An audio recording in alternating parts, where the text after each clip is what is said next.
বাইরে থেকে দেখা যায় স্বাভাবিক জীবন, দাপ্তরিক ব্যস্ততা, হাসিমুখ, দায়িত্ব পালনের দৃঢ়তা, কিন্তু ভেতরে ভেতরে চলতে থাকে নীরব এক যুদ্ধ, যে যুদ্ধের নাম মাইগ্রেন। এই অদৃশ্য শত্রুর কাছেই হার মানলেন দুজন সম্ভাবনাময় মানুষ, একজন রাষ্ট্রের দায়িত্বশীল কর্মকর্তা, অন্যজন তরুণ শিক্ষক।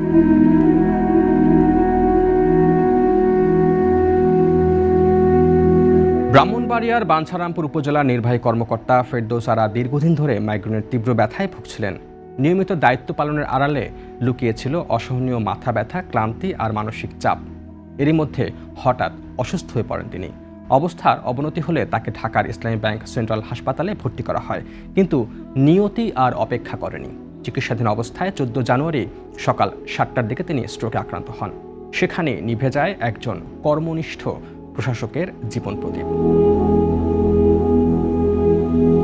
ফেরদৌস আরার মৃত্যু শুধু একটি ব্যক্তিগত শোক নয়, এটি প্রশাসনিক অঙ্গনেও গভীর শূন্যতা তৈরি করেছে। সহকর্মীরা বলছেন, প্রবল শারীরিক কষ্টের মাঝেও তিনি দায়িত্ব এড়িয়ে যাননি। মাইগ্রেনের যন্ত্রণা নিয়েই দিনের পর দিন মানুষের সেবা করে গেছেন। করোনা বা যে কোনো ভাইরাসের এগেইনস্টে ফাইট মানি ব্যাকট্রলের লেফট রাইট। এর আগে 2024 সালের 21 মে মঙ্গলবার মাইগ্রেনের অসহ্য যন্ত্রণার কাছে হেরে গিয়ে নিজের জীবন শেষ করেন গোপালগঞ্জ পলিটেকনিক ইনস্টিটিউটের শিক্ষক মান্না দে। বয়স ছিল মাত্র 32 বছর। তরুণ এই শিক্ষকের মৃত্যু যেন সমাজকে নাড়িয়ে দিয়েছিল তার শেষ ফেসবুক স্ট্যাটাসের ভাষায়। তিনি লেখেন, প্রতিনিয়ত মস্তিষ্কের নিউরনের সঙ্গে যুদ্ধ করতে করতে আমি ক্লান্ত। মাইগ্রেন একটি অভিশাপের নাম, মাইগ্রেনের কাছে হেরে গেলাম, জীবন যুদ্ধে আমি পরাজিত। এই কয়েকটি লাইনে ধরা পড়ে দীর্ঘদিনের যন্ত্রণা, মানসিক অবসাদ আর একা লড়াই করার ক্লান্তি। বন্ধু বান্ধব ও সহকর্মীরা জানান, বাইরে থেকে মান্নাকে প্রাণবন্ত মনে হলেও ভেতরে ভেতরে তিনি ভেঙে পড়েছিলেন।